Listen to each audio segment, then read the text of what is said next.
Bonjour à tous. Alors si t'as pas vu le vlog concernant le stage de Monsieur Dominique Valera, eh bien je t'invite à aller le voir. Autrement, aujourd'hui on va parler du vrai débrief de ce stage et le parallèle qu'on peut en faire bizarrement avec la self-défense. Allez, c'est parti.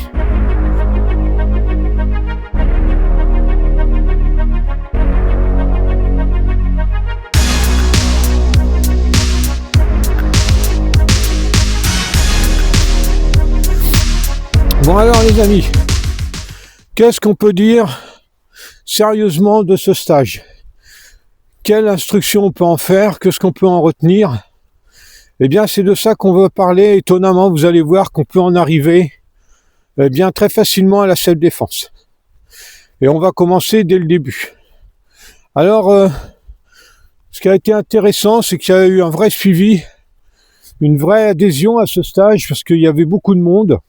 Alors c'est pas le stage que j'ai fait où il y avait le plus de monde, hein. Moi, celui dans mes souvenirs où il y a eu le plus de monde, c'était avec monsieur Bernard Bellicki. C'était un gymnase bondé. Mais bon, ça c'est pas l'important. Mais il y avait quand même un monde important. C'était intéressant, c'était multidiscipline. Donc il y avait de tout, hein. Il y avait des karatékas, différents styles. Il y avait des gens du karaté contact, du kickboxing, de la boxe française. Enfin bref, il y avait plein de styles pour travailler ensemble, pour partager ce moment avec Monsieur Valera. Ça, c'était... j'ai fait une petite coupure parce que le chien, il poursuivait des chevreuils. Donc c'est bon, c'est résolu. Il court pas assez vite. Donc oui, je disais, beaucoup de monde à ce stage, de toute discipline. Mais puis, bizarrement, eh bien, pas de personne de self-défense. À part moi et Jérôme, eh bien, personne de self-défense en général. Alors peut-être que j'ai mal vu, mais comme ça, sur ce que j'ai pu voir, en tout cas, j'en ai pas remarqué.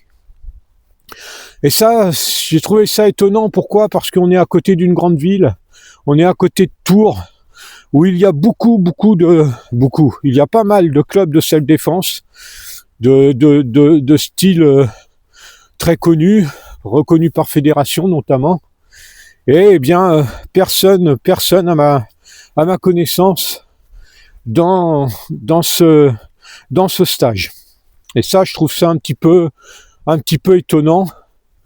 Quoique, pas obligatoirement par rapport à ce qui a été présenté par Monsieur Valera. Notamment, eh bien, un sujet qui a été abordé et que j'ai abordé dans une vidéo et que je répète souvent, c'est sur l'importance de travailler avec du retour de bras dans ces techniques de poing.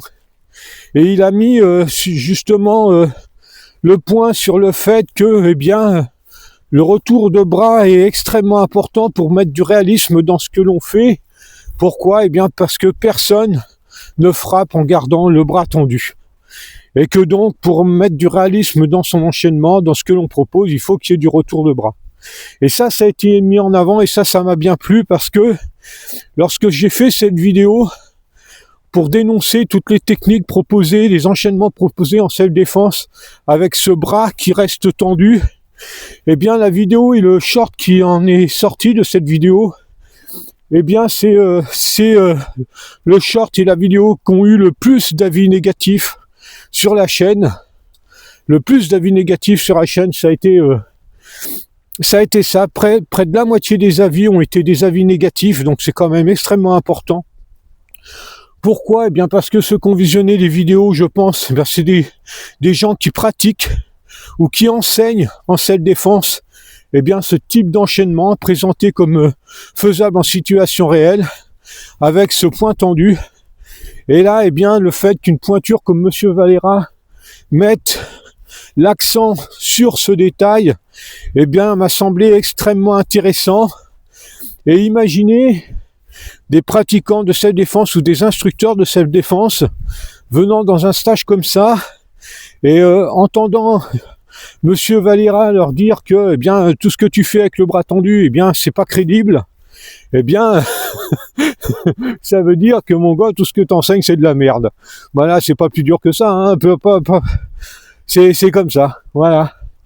Donc un point important qui a été mis l'accent sur ça, c'était un court passage, mais pour moi c'est quelque chose qui est indispensable à prendre en compte, et que donc, eh bien, c'est vrai que quand tu enseignes ça et que moi, on peut avoir des avis négatifs quand je le dis, parce que moi je suis personne, mais quand c'est quelqu'un comme Monsieur Valera, obligatoirement c'est beaucoup plus compliqué. Je pense. ou faut être totalement hors sol, quoi. Bon, bref. Et donc c'est pas facile, hein, pour les gens de se dire ouais, c'est vrai que ce que j'enseigne c'est de la merde, donc il va peut-être qu'il va falloir que je revoie la copie. Non, en fait je vais pas y aller, comme ça je vais rien entendre. Je préfère dire à l'autre, foutre des avis négatifs à l'autre, parce que lui il est personne. Voilà, ça rassure, ça flatte l'ego, c'est pas plus mal. Par contre, étonnamment, moi, c'est ce qu'on m'a appris dès que j'ai commencé, hein.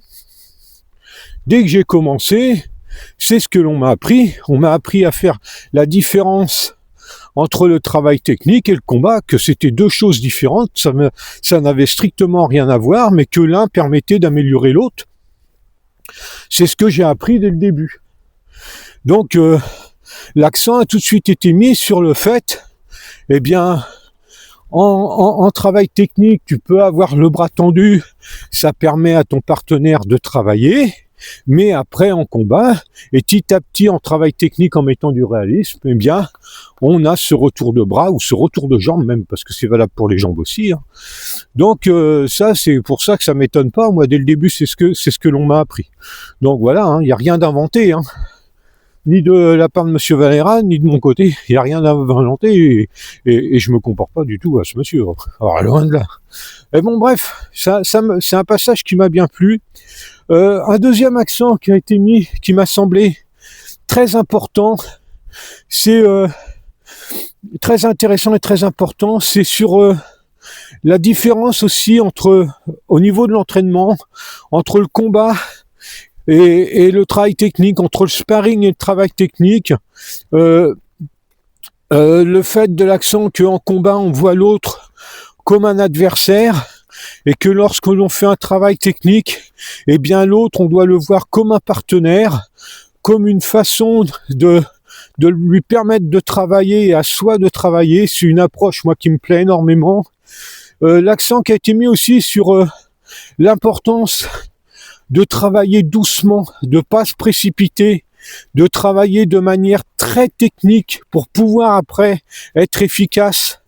Il a mis le point sur le fait que souvent on voyait des gens qui voulaient faire vite, qui voulaient faire fort, mais qu'en fait c'était dégueulasse. Bah, dégueulasse, c'est mon mot à moi, il a pas employé ce vocabulaire-là, mais moi c'est mon vocabulaire, tant pis.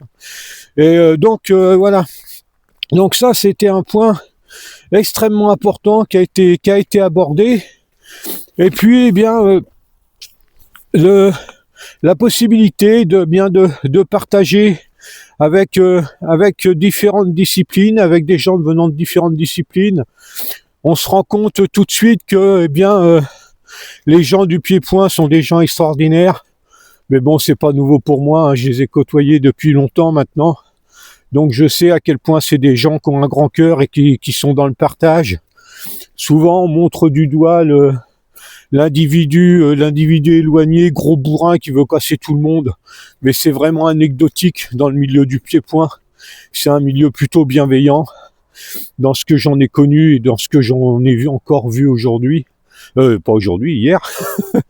Et autre chose aussi que je voulais ajouter, qui concerne aussi la self-défense, qui fait un lien avec la self-défense, c'est que pendant tout ce stage, eh bien, à aucun moment, je me suis dit, est-ce que ça marche en réel? Est-ce que ça, c'est applicable en rue?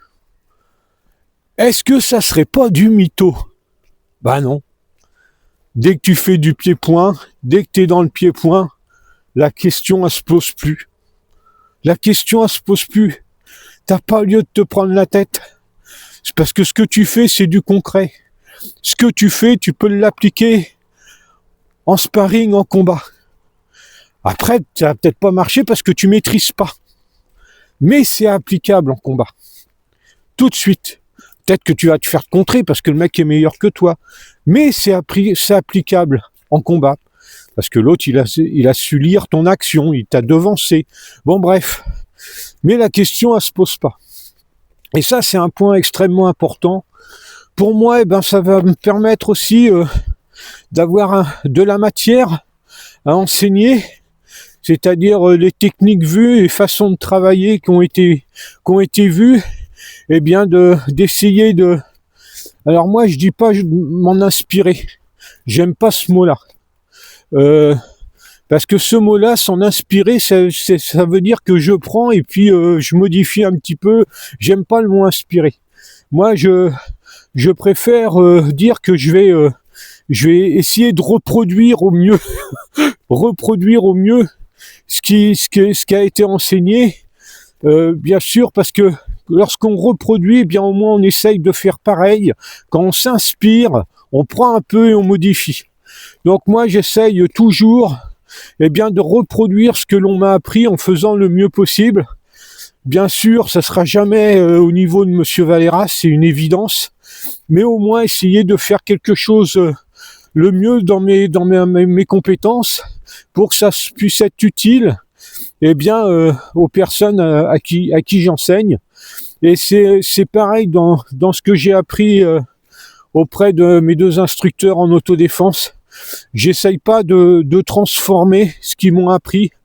J'essaye de le garder tel quel parce que c'est comme ça que je pense que ça doit être fait. Je serais qui moi pour mettre mon grain de sel là-dedans parce que je vois pas l'utilité de le faire. Il y a des choses pour lesquelles mon expérience me dit ça serait compliqué en situation réelle de mettre ça en place parce que rien n'est parfait dans les disciplines, mais je préfère ne pas la faire, ne pas la présenter que de la modifier. Car la personne qui me l'a présentée en self-défense, vu son vécu et ses compétences, c'est plus ce qu'il a présenté ne me correspond pas que ce qu'il m'a présenté est mauvais. J'espère que vous comprenez ce que je veux dire. Mais vu que ça me correspond pas, je préfère ne pas le présenter que le présenter mal. Et ça dessert les instructeurs que j'ai eus. Pour moi, c'est une question de valeur, une question de respect. Donc voilà comment je me présente les choses. Et là, c'est pareil pour ce que j'ai vu avec Monsieur Valera. J'essaierai pas de foutre mon grain de sel là-dedans. J'essayais de reproduire le mieux possible une façon de travailler et des techniques apprises. Donc voilà un petit briefing que je voulais faire sur ce stage qui a été vraiment formidable, qui a été une vraie bonne expérience pour moi, pour Jérôme, qui a été très enrichissante. Et c'est toujours un plaisir, au bout de tant d'années de pratique, de continuer déjà à prendre plaisir, à s'entraîner et surtout à prendre plaisir à apprendre et apprendre toujours. On apprend toujours dans les disciplines de combat. C'est tellement vaste. Il y a tellement de bons pratiquants, de bons combattants et de bons professeurs que c'est toujours, il faut être humble parce que c'est toujours un plaisir de partager avec ces gens-là et d'apprendre de ces gens-là. Donc voilà les amis, un petit débrief. Et puis pour ceux qui vendent du rêve et pour ceux qui ont le melon, ce qui a été mon cas à une époque quand j'étais jeune, qui a été vite remis en place par les boxeurs thaï. Merci à eux pour la leçon. Et puis c'est des erreurs de jeunesse des fois d'avoir le melon. Malheureusement, c'est qu'il y en a, ils le gardent très longtemps, trop longtemps d'ailleurs. Et donc voilà les amis, je vous dis à bientôt, je vous souhaite une très très bonne journée. Et puis on se retrouve pour une nouvelle vidéo. Allez, bye.